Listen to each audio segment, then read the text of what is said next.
if you don't mind, I want to read the email. More specifically, it feels like I've reached the end of a chapter where the skills and ideas that energize me simply have no room to breathe. Once I take inventory of the risk, I am buckling down the chin strap and I'm going.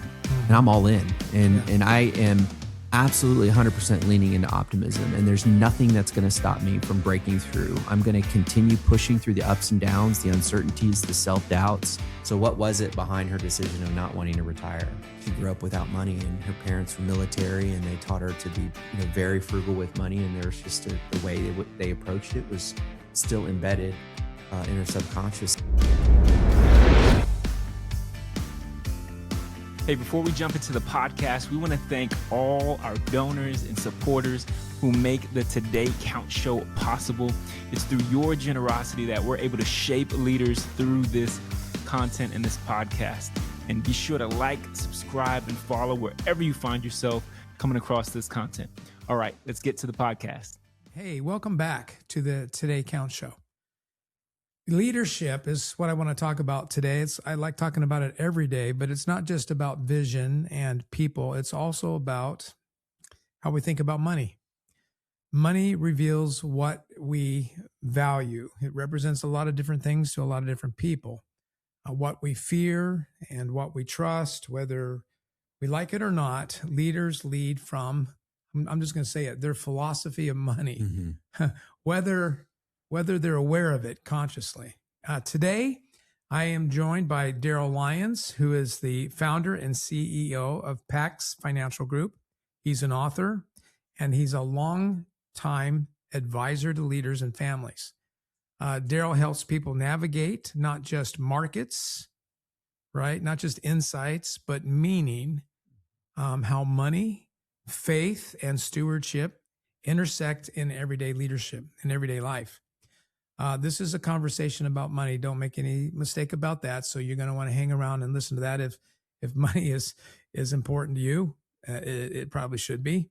But it's also about wisdom, and hopefully we're going to talk about that wisdom. So, Darryl, welcome back to the show. Yeah, thank you for having me back. Hey, I want to throw you a curveball. I talked about it before we hit the record button, but I received, actually, I've been in an email conversation with somebody that I've known for a certain amount of years. A different context. I don't know if that was, 7 years ago, 10 years ago. I don't know when it was, but I was working with this company, met this gentleman. And in the Lead Today community, we have a lot of that, that goes on. We have a community. Yeah. And people connect each other. And I received an email from him. It's a little bit lengthy, but he's not a whole lot younger than I am. And he's in a little bit of a dilemma. So if you don't mind, I want to read the email. Sure. And I'm going to sit you think, because I thought about you when this email came in. So I'm going to kind of pick up a little bit after his introduction. He said, I have outgrown my current role. I'm deeply unfulfilled, and I'm more alive when I'm working on the ideas that I believe could genuinely contribute something meaningful to the world. At 62, making a major shift requires faith I've never exercised before, and that is both exhilarating and unsettling. A few months ago, I shared a new resume with you. That's to me. He's talking to me. You may recall that it had some introspection woven into it. It was actually very creative. I enjoyed what he did with it. Not just a list of roles, but an examination of what has driven me across my career. So he talks about that in his resume, what really fires him up, what he's accomplished in that sense. You helped me illuminate parts of my writing or wiring that I had never articulated, and I'm grateful for that. To be honest, I haven't marketed that resume, not because it's poorly done, but because I realized something uncomfortable. I am no longer built to work inside someone else's system. I have thoughts about that, but I'll save it for now. The thought of stepping into another traditional revenue role, no matter how well paid or respected, feels like a slow erosion of who I am. It is wearying even to imagine.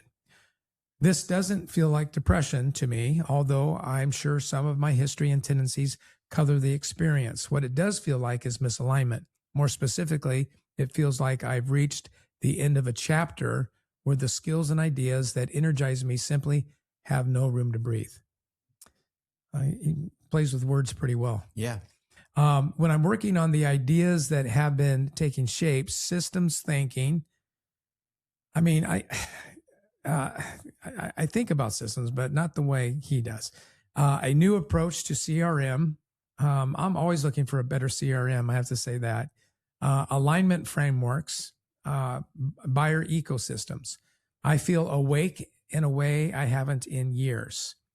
There is purpose, clarity, curiosity, and even joy. And when I step back into my current environment, all that disappears.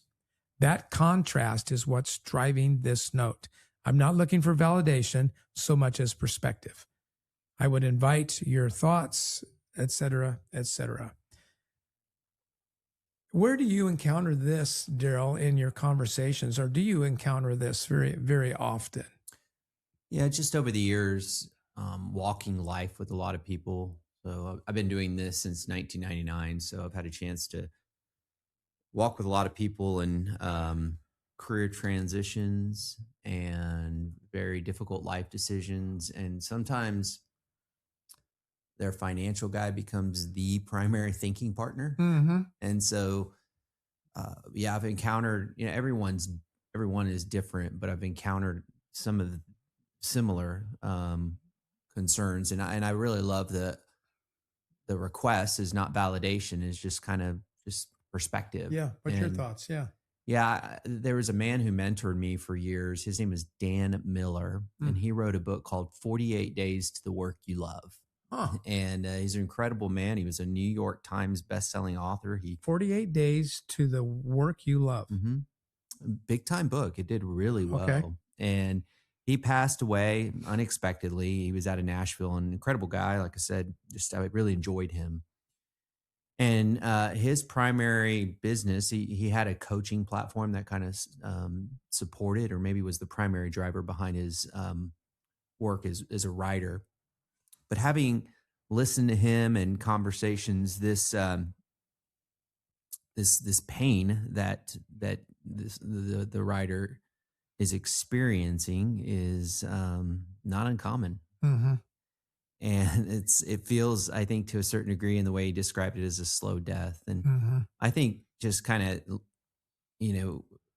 of experiencing that truth and calling it what it is important. I think many people just discount it and kind of keep moving on, Mm-hmm. and they don't realize that they're slowly dying and they're not alive. I think just expressing that and saying, this is where I'm at and this is the reality.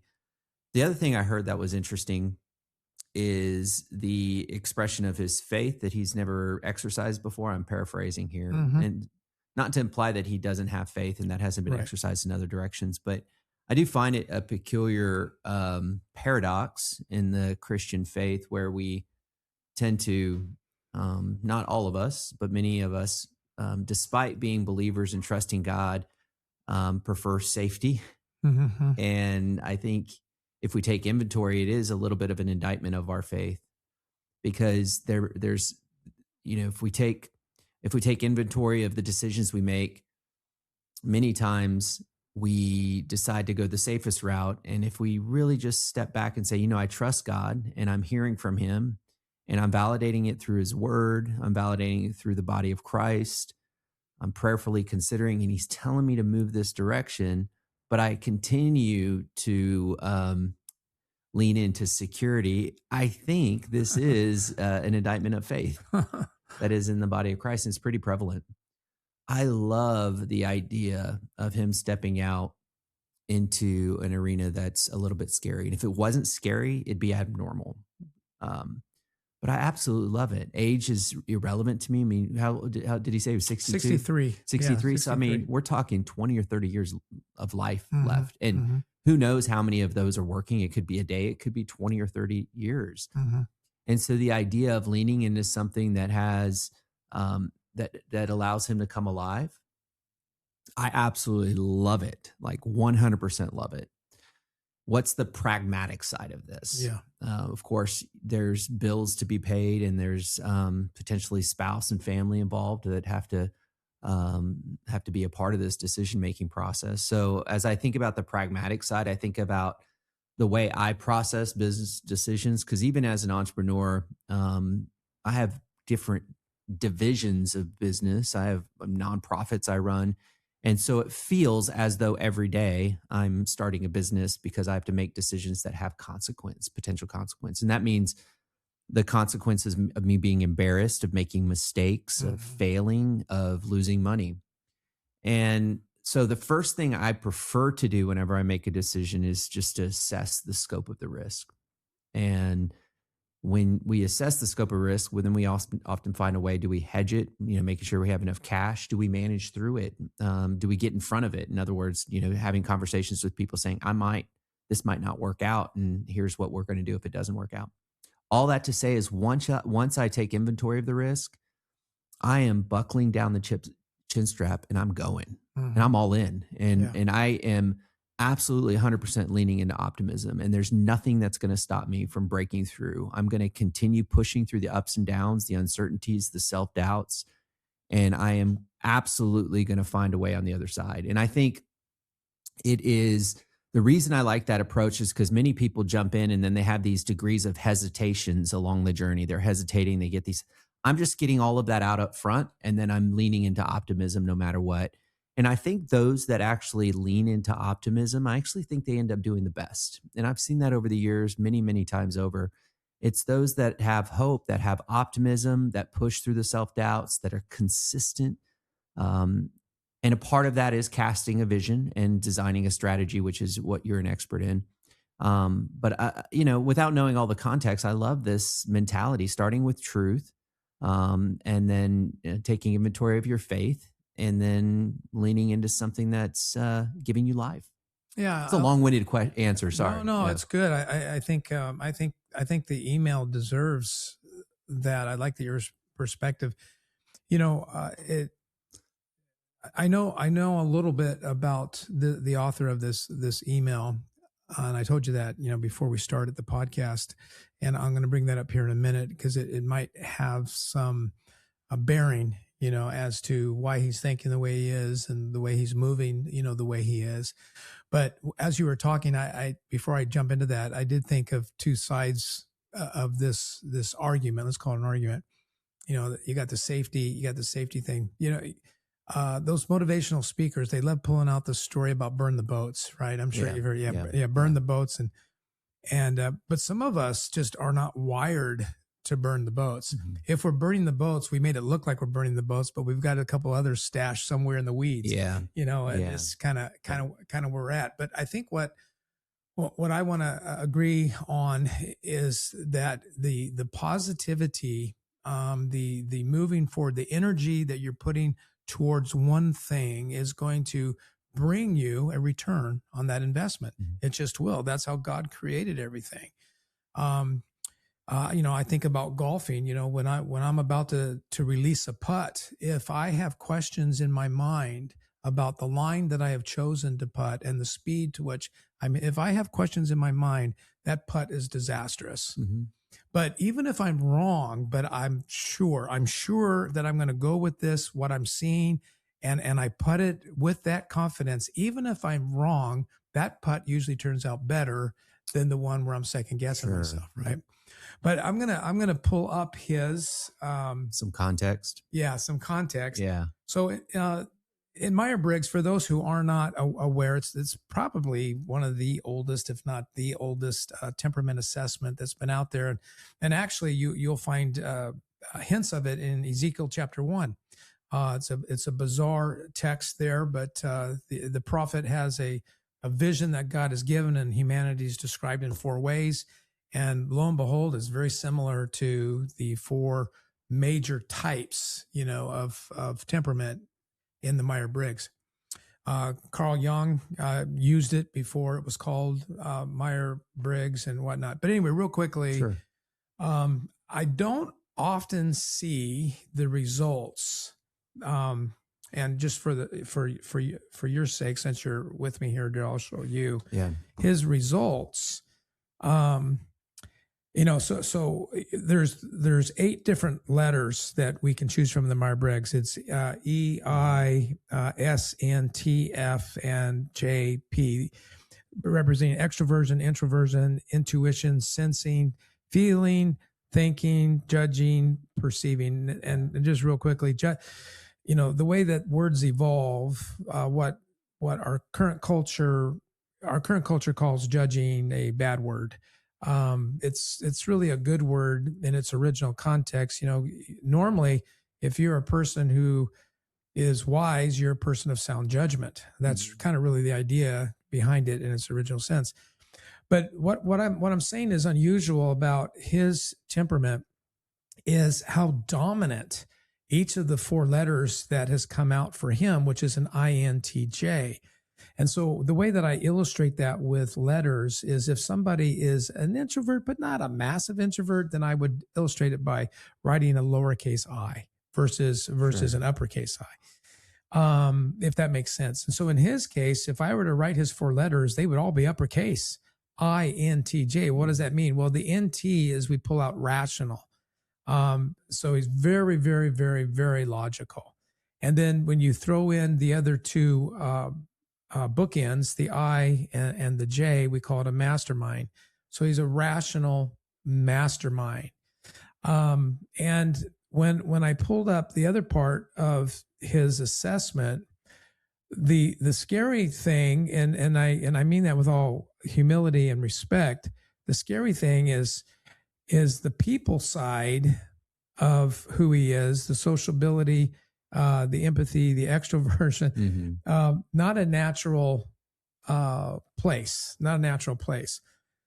So he is kind of like a scientist, he's kind of like that guy. So when he mentioned processes, systems, CRM, all of that, I'm going,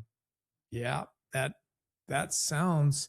So it only made me think of one other thing. Are you familiar with Patrick Lencioni? Yeah, I mean, I'm a huge fan of The Advantage. Yeah. In fact, he just did a call the other day I listened to. It was fascinating, but yeah, he's great. And it's called Working Genius, right? Yeah. Yeah. I just deleted the tab I had open. Here it is. Okay. So one of the things I thought about here was I don't know, he can go on to Working Genius, and I think the assessment's pretty cheap, but it can kind of validate maybe what he's thinking. But of the 6 working geniuses, which is wonder, invention, discernment, galvanizing, enablement, and tenacity, I'm going to guess that invention's a no-brainer. He definitely has strengths in the invention side. What I'm not sure is whether he has, as his other genius, is wonder or tenacity. Okay. I'm kind of wondering about that. But with that said, you've given some advice, but any other thoughts? Well, the INTJ is, I don't recall mine, but I think mine's similar to his. Probably. Yeah. I would guess that. Yeah. And so I really had to work on that social skill. In fact, when I first got in the industry, I take an industry assessment and I didn't pass. What does that mean? I know, right? What does that mean? They weren't supposed to hire me. They didn't say I had the skill sets to be good in this industry. They let me in because they had to meet a quota. Yeah. They were recruiters, and so it was the end of the year, and so they were like, "Okay, the minimum standard's 10. You got a 9, close enough. We'll let them in." And so I did struggle. In fact, I almost got fired in the industry, and I found a client, and this was all God. And that client gave me a new client gave me enough revenue to meet the contract requirements. So it's I would say this is obviously not impossible. Many people have had success with that profile, but the reality of that deficiency, for lack of a better word, needs to be addressed. And so pushing through the discomfort of, just the awkwardness, there are plenty of resources to shore up those sales skills. And I think once you kind of are able to develop, maybe even it's as simple as developing a sales funnel and kind of thinking about the steps in a sales process and a marketing and prospecting process, because you're going to have to, sales is just a transfer of confidence. And so you may have the skills to be able to solve a lot of problems through a CRM. We use Salesforce, by the way, as a side, which is a complex system. It's very complex. But you usually need a lot of consulting to get that working for you the right way, don't you? I have somebody full time on it. Okay. Yeah, so it's a heavy lift. But the reality is that even if you are a good consultant, you can solve problems. You have to be able to transfer confidence. So you have to find a way to shore up these deficiencies. And so, but knowing that, this is not an insurmountable task. There's plenty of people out there that can work with somebody like that to make sure that they can transfer confidence. And that includes uncomfortable role play. I used to role play a lot. Mm-hmm. And I remember once I was so nervous about making calls for clients that I would put a sticky note on my phone that said coward. That was my hack. And so I would just kind of hack my way through. Isn't that and so the initial stages, it doesn't matter how good he is or how good of a systems person he is. If he can't transfer that confidence, it's going to be hard for him to succeed. So it's almost as though the first 2 or 3 years, it's really focusing on shoring up these communication and sales skills and living in that discomfort. And that's okay. It's funny how you'd put a post-it, coward, because I kind of did the same thing. Mine was just a little different. Once I realized that I felt that a big part of my calling in life had to do with communicating, like preaching, teaching, and coaching. I also learned just by looking in the mirror and by getting feedback that I have this serious countenance. Mm-hmm. And so on all of my outlines and whatever I'm using, I often draw smiley faces. Just to remind me to smile. Well, yeah, that's good. Yeah. and so we all have, little nicks in our armor, right? And I think I'm very happy, sometimes, but if someone takes a picture of me when I'm supposedly very happy, I'm going, I'm not sure I look very happy. Yeah, right. Yeah, exactly. So I had to tell my face. But I guess where my advice is that I agree.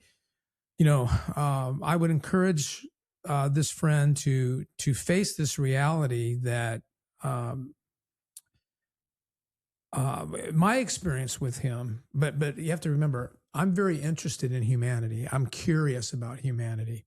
So I don't usually look at what's wrong with somebody. Are you talking about humanity as the greater ecosystem of people communicating, or an individual individuals person? Yeah, individuals, and what that does is that kind of overflows into teams and cultures, but I like kind of starting with the leader and getting inside the leader's head and heart. And I have this little triangle that I use. We don't have time to go into it today, but the real quick overview is what I've come to believe in my theology / psychology. My integration of theology and psychology would be this: is that your base is your temperament. I believe that God gave you a temperament at conception, and it's never going to change. But what's built on top of that is your conditioning. Your conditioning is everything that's happened to you in life, your good, bad, and ugly. And then there's one more layer. Your layer is your character. So the good news is that all of us can transform our character. So then it comes back to, what am I going to do with my temperament, and what I'm going to do with what I've gone through, good, bad, or ugly, and partnering with God and pushing that out on the other end and being the character, the behaviors, and belief systems that I want to have. The other thing I would say to this gentleman is that though you are super smart, the area that you are not as smart, let's just call it people smarts. Yeah. You just got to realize you got to get coaching there. And then the other thing is, you got to surround yourself with some sort of support system. Going back to your earlier comments about, you got to stay positive, you got to follow the plan, you got to stick with the plan. So you need a squad that cheers you on. I've noticed something about my grandson. He's a very good swimmer in high school, and he swims just a little tiny bit faster when he's swimming on his relays with his team. Oh, wow. And so there's a team thing in him where he doesn't want to let his team down. I'm a little bit more independent than he is, I think. But so I guess, my summary on this, and then we'll move on. obviously a brilliant individual, can solve a lot of problems. I'm not sure he should check out of somebody else's system, as he labeled it, but maybe he needs to find a place where his way of thinking, going back to Patrick Lencioni, the genius is the working genius. And if he hasn't looked at the working genius, I'd really encourage him to do that. Yeah, that's great. Because I think he'd be encouraged by that. And there has to be organizations out there, software companies, et cetera, that would love to have him on the team. Wouldn't you think? Yeah, I think, that's a good point. He could certainly find an environment where he can find that life again. I'm sure, with remote work today, it's a little bit more possible. And Yeah. and it's a joke, but and last time you were on the podcast, I recall we had a pretty significant conversation about how retirement itself is culturally being redefined, but that you even help people think through what retirement looks like. So in other words, what I'm trying to say is you're 63, that it's not a cliche, it's really true. It is just a number. Mhm. And if you keep yourself healthy, I mean, yeah. Does that make sense? Yeah, there's just retirement was initially defined probably in the 40s. Even before that, it was in Germany that they created the first pension. And at the time, you had a pension adopted at 65 with life expectancy at 67.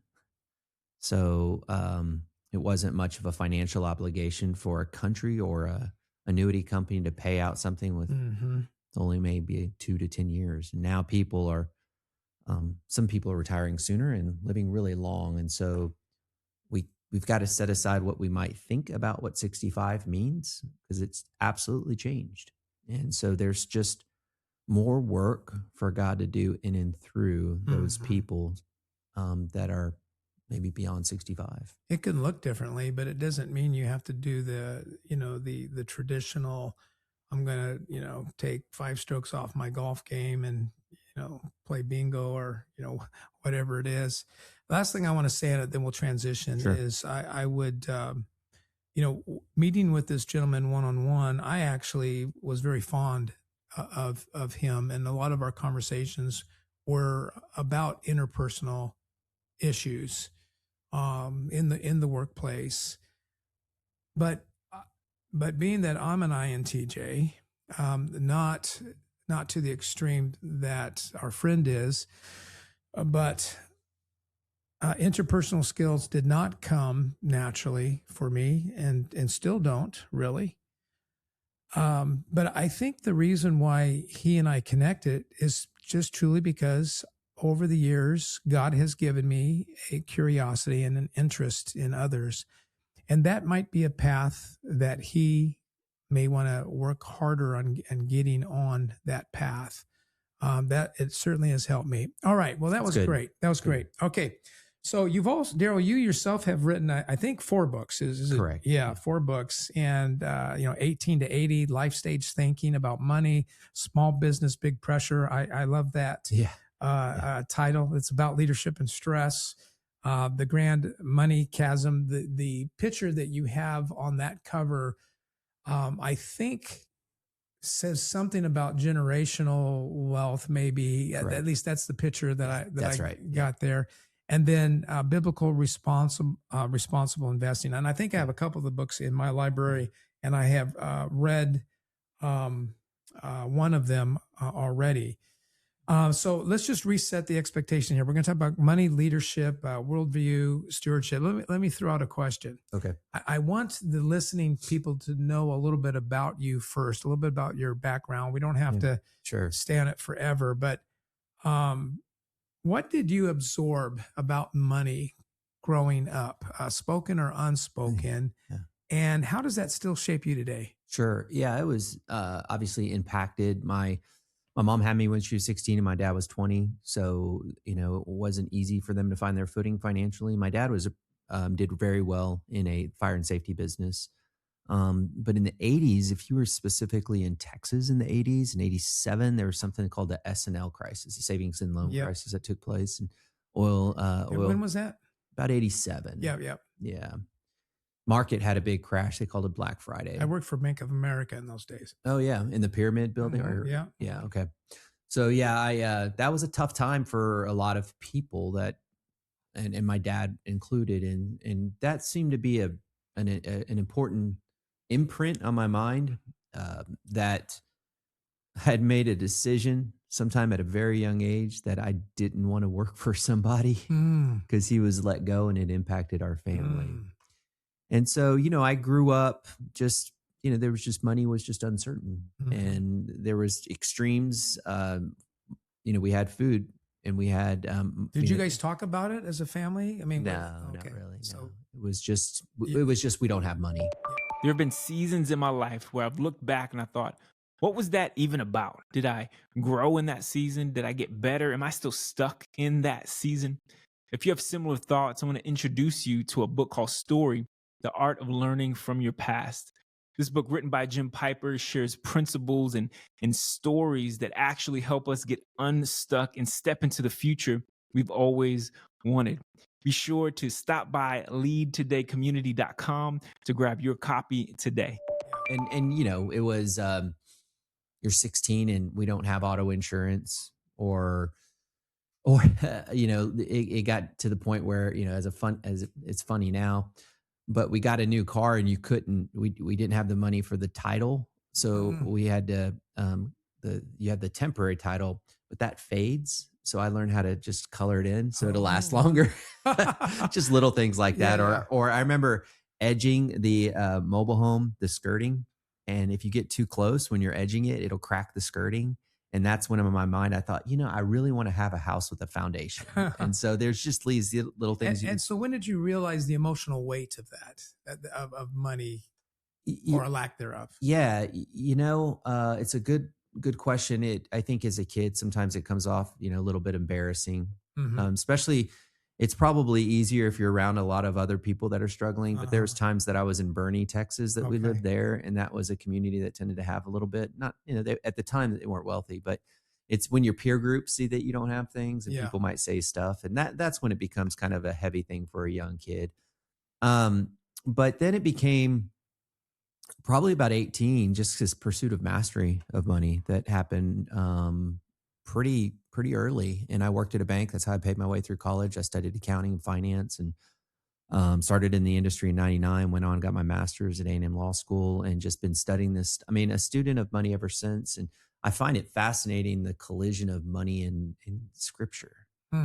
And I've enjoyed the journey of studying, and it never, ever ends because it's not just a math equation. In fact, very much of it's not math. When did you begin realizing that it wasn't just about the actual dollar and numbers and that kind of thing, that there was much more underneath? Yeah, it's tough because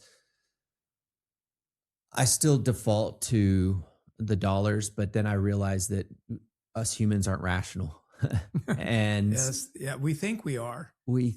It's hilarious, right? I mean, do you think that's a true statement? We think we're rational. We really do. We have this overconfidence. And underneath this facade of money confidence exists a family story that's really driving the decisions subconsciously. Something that happened in childhood that is really the driver of how decisions are made.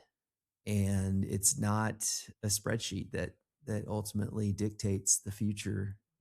It's some weird event that happened. Let me, as an example, a lady I was guiding financially to retire, there was no money issues at all. Economically, she checked all the boxes, lots of zeros, multiple millions, plenty, great. She would not retire. Her health was problematic, stress, marriage, everything. Of course, the rational side wasn't making sense to me. But if you dig deeper, and we had some conversations over tears, because to go here sometimes is painful. Recognize that to go to the source. The source. Yeah.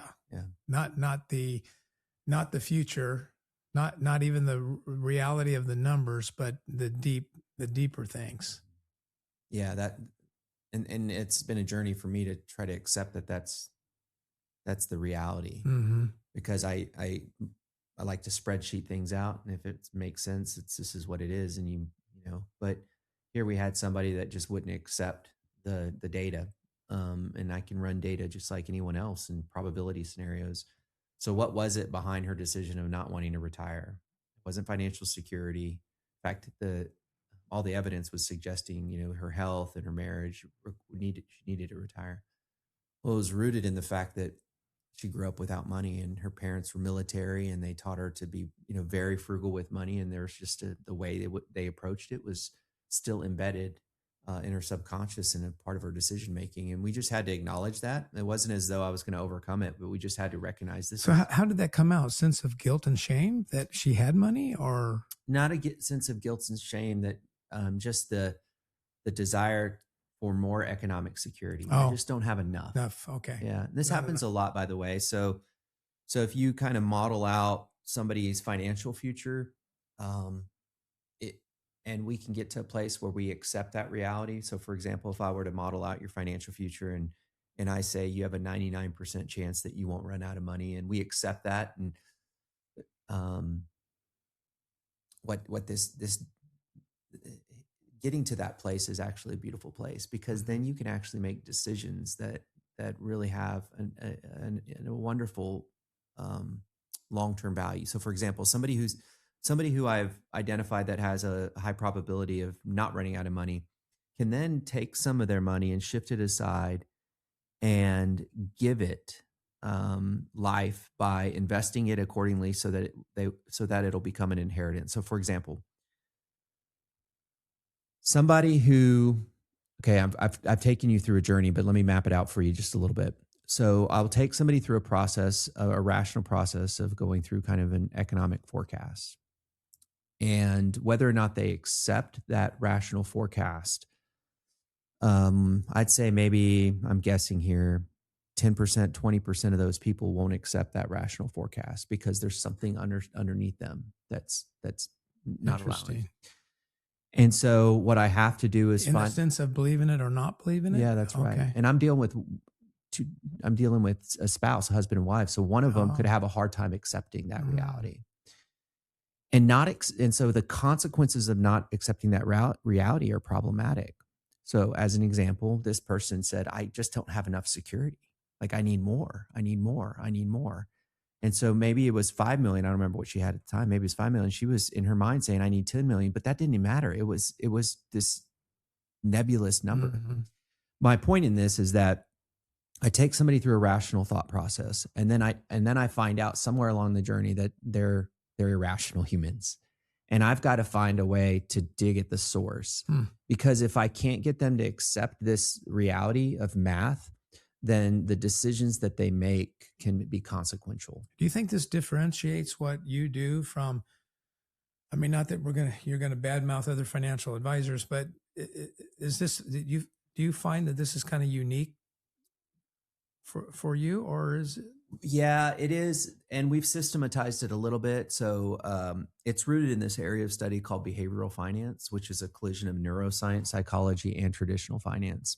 And I was mentored by this guy out of Harvard that helped guide me through this process. And then we adopted some technology that similar to like a Myers-Briggs, but it's specifically rooted in some work done by Daniel Kahneman, Thinking Fast and Slow. Well, when you model things out, it's not just correct me if I'm wrong. It's not just the numbers, inflation.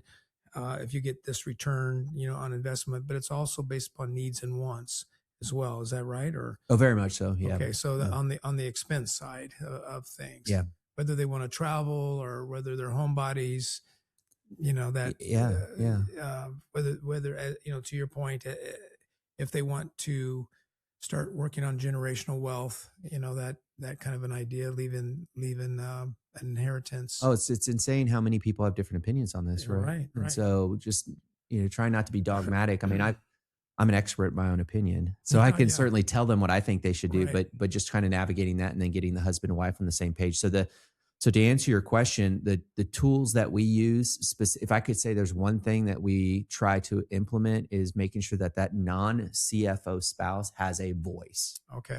And that's, I think, lost in the industry as a whole. That's good. That's good. Yeah. Back to another point that you're making about getting down to it. I find that in my psychology, when we start talking about money, I think I still struggle with it today, to be frank. And it's not my parents. It might have been just the whole culture or what I heard through the growing up, but I'm going to call it religiosity. Yeah. Okay. Mm-hmm. I'm not talking about accurate exegeting scripture. But I'm just going to talk about religiosity, sometimes what is projected. And when I have a nice thing, whatever the thing is, it could be a simple thing, it could be $100 thing, but it's a luxury. I have to fight guilt. Yeah.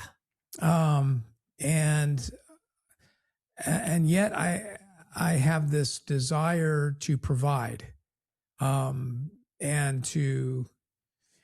so I can only imagine. I mean, I've worked with couples and individuals who have looked at me, clenched their jaw and their fist, and have said even things like, "I grew up poor, and I will never be poor again." Yeah. But they've never really defined that, and so it drives them off a cliff. Mm-hmm. So that's good. Well, I think kind of what we're talking about, we can step right into this, is whether they realize it or not, that is certainly part of their worldview.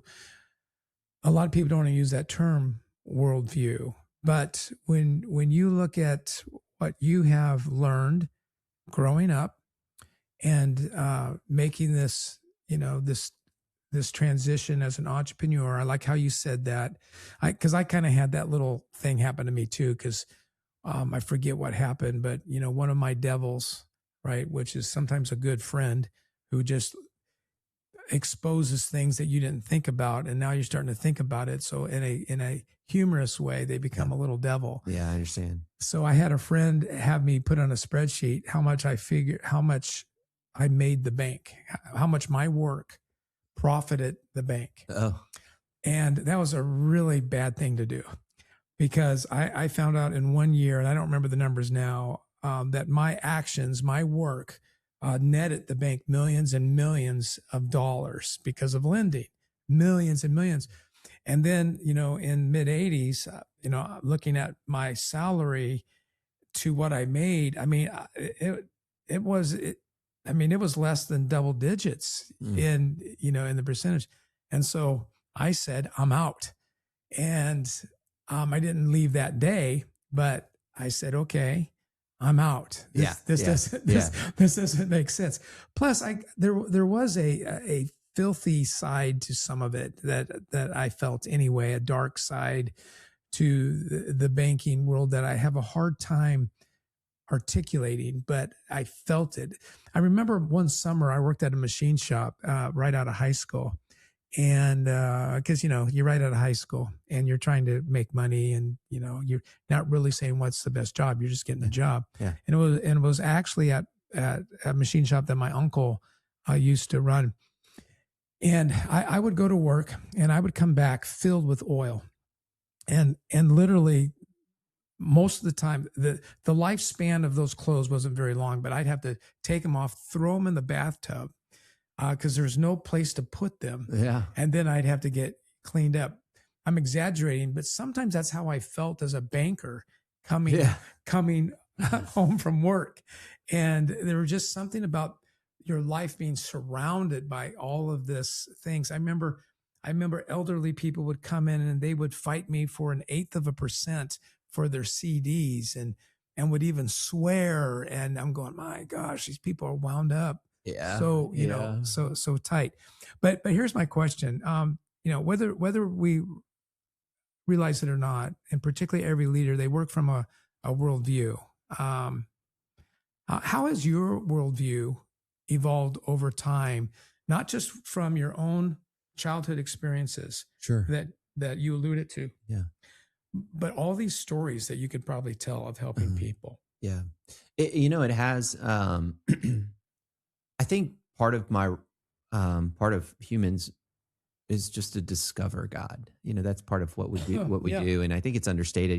We've discovered, we discovered math. Math was already here. We just discovered it, We right? discovered it. That's good. We discovered, radio waves. I've never really heard it said that way before. I like that. Math was already here waiting for us. It just took us a while to. we discovered AI, artificial intelligence. Yeah. We're discovering a lot. And so I think a beautiful thing about we're not pursuing God. God's relentlessly pursuing us. He's always there, never leaves us, never forsakes us. And then we just discover him through his word and through engagement with his body of Christ.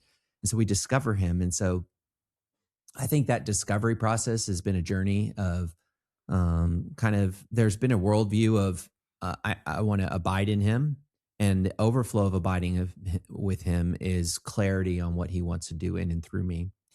And so that has changed quite a bit, and namely because I'm in a different position than when I was in my teens and 20s.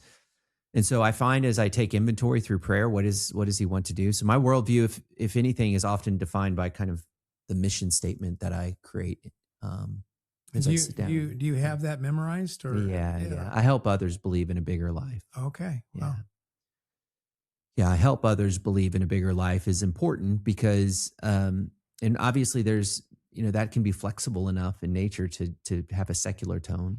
What I like about that is you're making me want to adjust mine now, because even though others is plural, it felt more personal than mine. Mine has to do with shaping leaders.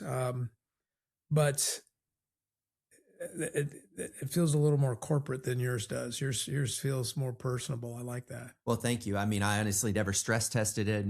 This is what God put on my heart. And I'm a critic on mission statements and purpose statements. So I think that's outstanding. Well, so a little story. We had a mission statement as a company that we had evolved as a company, so we needed to revise our mission statement. So we hired a consultant. He was a great guy. We paid him a lot of money to do some consulting work, and we adopted a new mission statement. And we took it to a peer group to criticize, and they said because it had kind of American stuff in it, they said it sounds more like a Trump rally cry than it does a mission statement. So I said, okay, well, that's not going to work. And I decided, okay, we need a mission statement. We don't have one, so here's our mission statement. And so I told my team, here's our mission statement. Our mission statement is we exist to 1 Timothy 6, 17 through 19. And they go, what is that? I go, command those who are rich in this present age not to be arrogant nor put their hope in wealth, but command them to do good, to be rich in good deeds, to put their hope in God so that they may give life to others and they can take hold of the life that is truly life. Little paraphrase at the end. But that became our mission statement.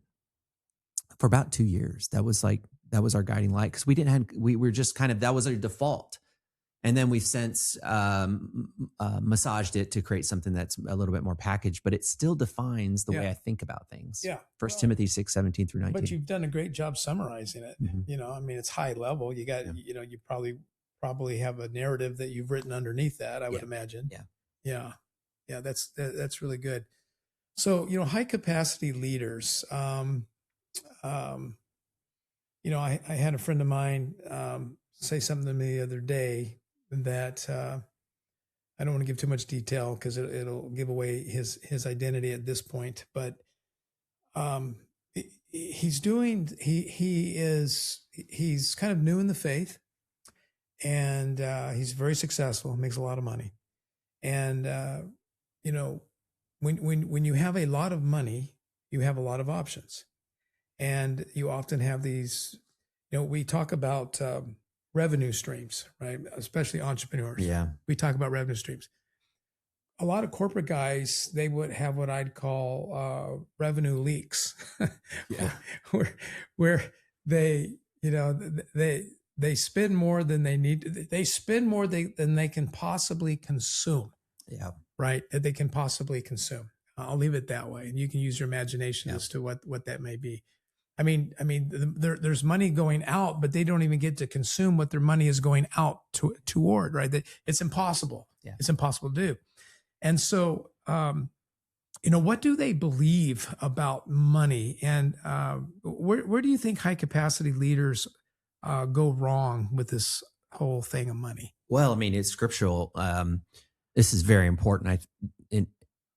I believe that you can love the one or hate the other, be devoted to one or despise the other, but man cannot serve both God and money. And so we have, repeat that all again. Yeah. We can be devoted to one or despise the other. We can love the one or hate the other, but man cannot serve both God and money. Yeah. And I am saying it's polarizing. I'm suggesting that you're serving one or the other. Which informs which? And so, that's a question. It's a statement. Yeah. Yeah. I was going to ask a question mark or period because right. Yeah. You're right. Yeah. Same. Yeah. So that's really interesting if you were to say, wait a minute. And my life is dictated by money because I can look at your transactions. Well, let me interrupt you only because we're on the same page here. So let's go back to that. You're going to wait a second. You're going, okay, is that a question or statement? I'm going, okay, well, actually let's play that out.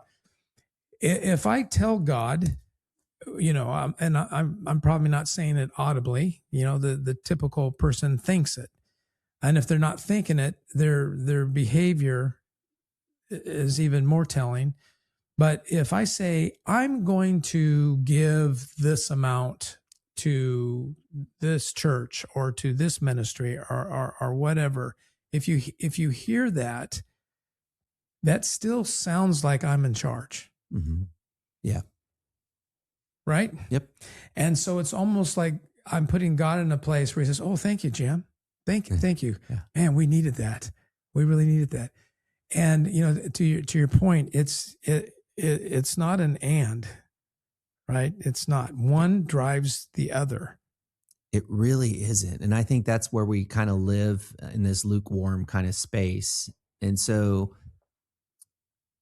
it's so interesting when we hyper focus on God and let the overflow of our relationship with him dictate our money decisions. And I'm not saying that it's going to be smooth. It's very much a process. And there's a lot of tension that exists here. Well, we're insecure sometimes is what is God saying, right? We don't always know 100%.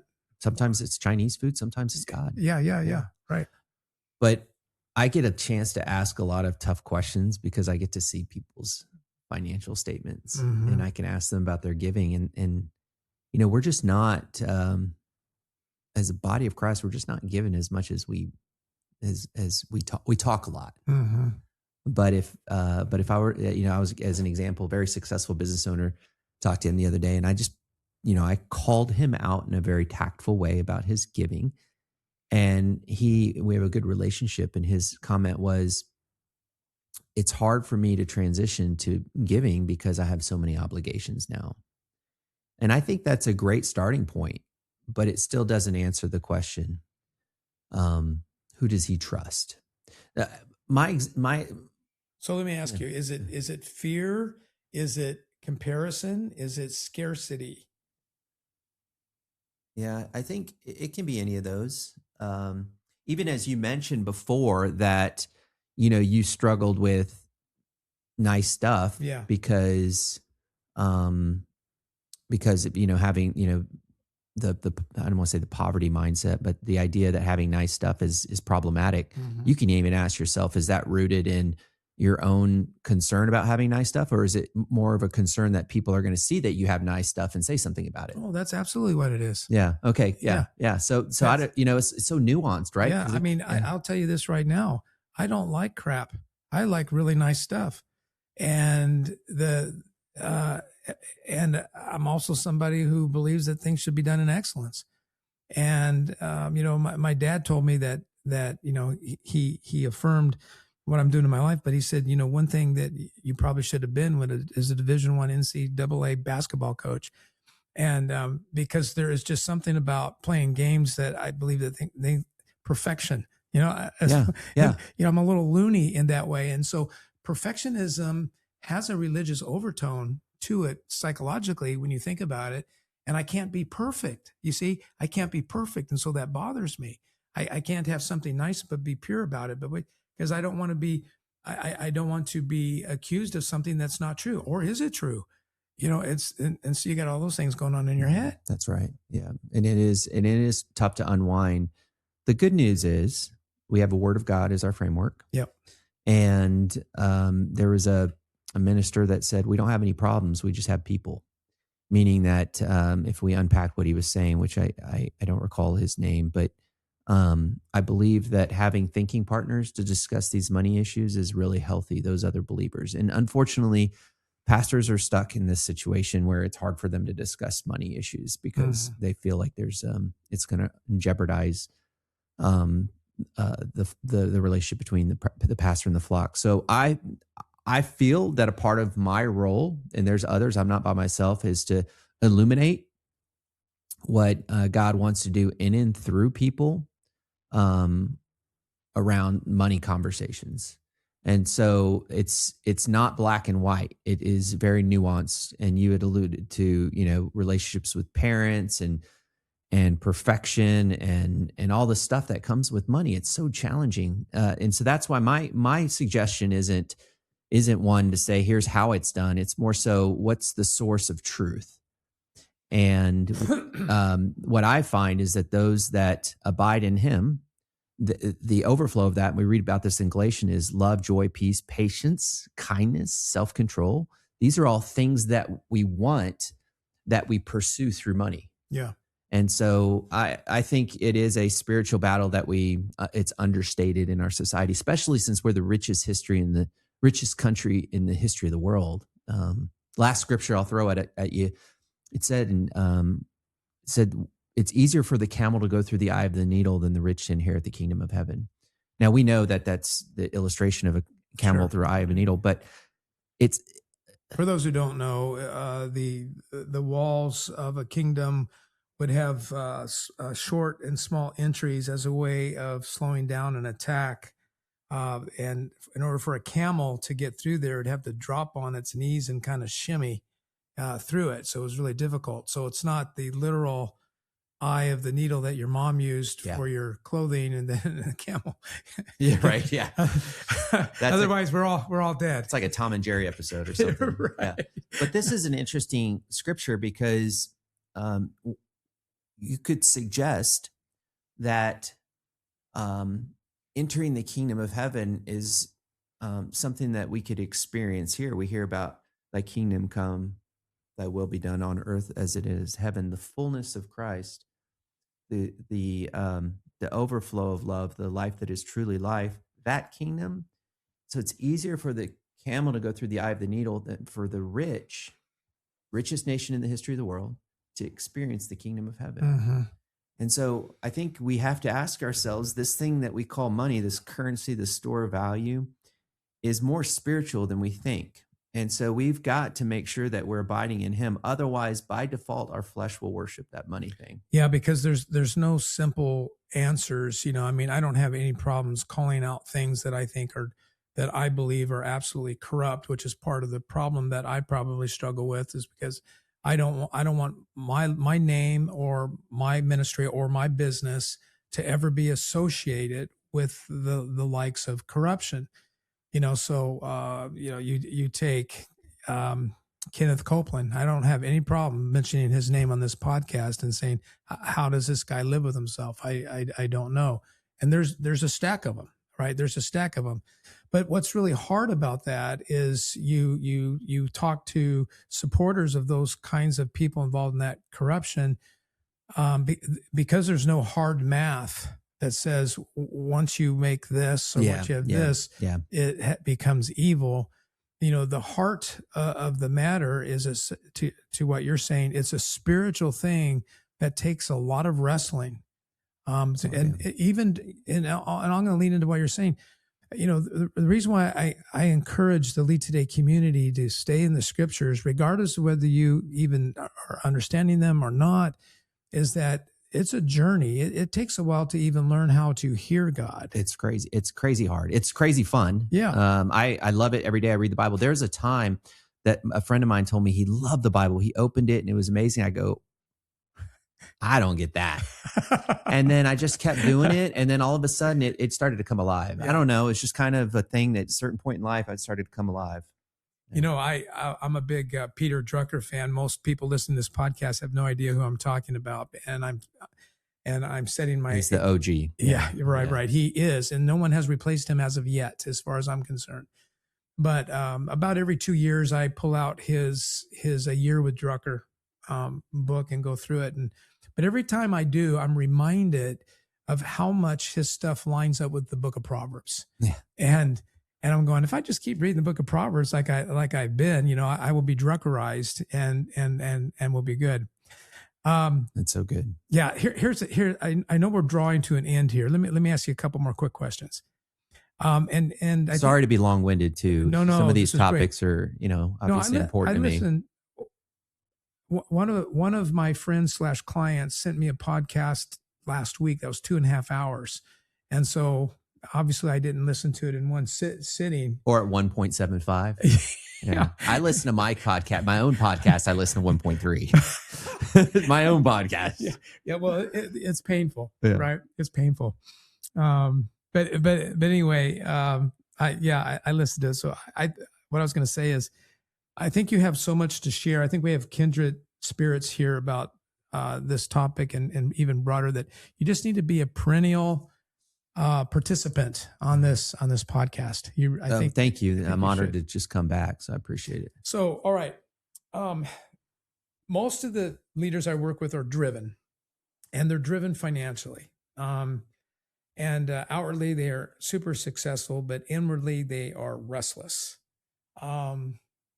What do they need to hear? If they're listening to this, what do they need to hear? Well, I'm just going to sit back and listen to you because I fall into that category. You know, it's just, there's always something to do. And so defining restless is an interest, I think, is important because, you know, there's this spiritual, this soulical kind of thing, mind, will, and emotions. And then there's the physical energy piece where you always got to be doing something. And yes, those two are the same, but they can be different. So some people are just high energy people that are always doing things and that can, what I would say, rest at a fast pace. There's plenty of people that can rest at a fast pace that are spiritually engaged. They're locked in with Jesus, but they just do things. Mm-hmm. And from the outside looking in, we might say they're solically not resting, but they're like, I'm just wired this way. And I promise you guys, I'm abiding in him. I'm sleeping. I'm checking boxes. I just like to do things. But they don't do it the way somebody else does it. Yeah. So it's hard for me from the outside looking in, but there's a bunch of people that even if they're moving fast physically or they're on the couch physically, inside, they're disturbed. They just don't have this peace that's just disturbing them. And that's different. That's different. And that's real. And oftentimes the fruit of that in entrepreneurs is pretty ugly fruit. And it 9 times out of 10 is alcoholism. Oh, okay. That's how they're numbing it. That's how they're medicating. That's it. We all medicate, right? And that, you know, that's a great podcast by itself. That probably getting 2 or 3 guys around this table who've got some experience working with people and just having a layman's conversation about it would be pretty healthy for people to listen to. I'm gonna share this as we get ready to close. Since I mentioned Drucker, I totally forgot about this, but on the front end of that same book that I was referring to, he said, or at least the general editor who was kind of synthesizing some of his words, said that when you listen to speakers today, they all have all these different kinds of definitions of what a good leader looks like or what good leadership looks like. And then as Drucker sometimes does, because he doesn't always do it, sometimes he is a guy who beats around the bush. He goes around the bush 40 times and then lands it. But in his mind, he's got to do that for you to get the whole context of what he's about to say. And other times it seems like he doesn't care. He just lands the plane. In this case, he lands a plane. He goes, look, and I'm kind of picking off of what you said about, on the outside, it looks like we're all doing things maybe differently. And is it necessarily right or wrong how someone's doing it? But anyway, Drucker says this. He goes, leaders comes in all kinds of shapes, sizes, styles, and what have you. And there is evidence that just about every one of them works within their context.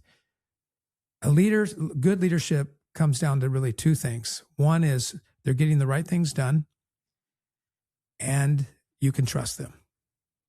And that was just so crisp with all the leadership material that is being thrown at us, today. I thought, wow. Now, that can be unpacked in a lot of ways, which is great. But going back to that base. So I think that's what I would insert in our conversation. That's great. I would say, as a leader, are you confident that you're about the right things? Mm-hmm. And if you're about the right things, you probably notice that there is a trust culture that is beginning to surround you in that. And I know that's a bit abstract, but at least it's a directional deal. It's good though. Yeah, it makes sense. And there's been a lot of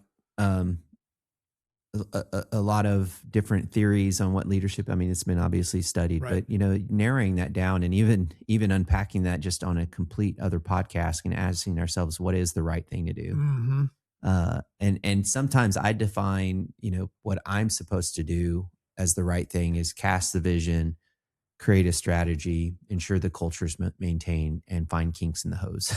And that's kind of how I break down. If I were to say, what's the subcategory of the right thing? That's kind of how I frame up my role in a leadership of, 21 employees. There's a lot of moving parts, even in a small business. How do people find out about your practice? How do they get a hold of one of your books?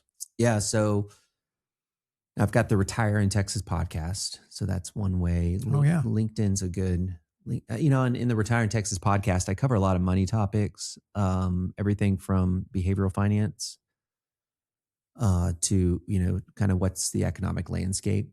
I'm not an economist, but tend to have a pulse. And so I'll talk about stuff that are, if it's concerning, if Bitcoin's the flavor of the day, I'll discuss Bitcoin. Mm-hmm. So, connecting through that podcast platform's good. And then, LinkedIn, but you can also get any of those books on Amazon. They're all, in fact, all proceeds to those books, those specific books, all the proceeds go to 4 kids that live in my house. That's awesome. Yeah. Yeah. And that, which should be your first ministry, right? Exactly.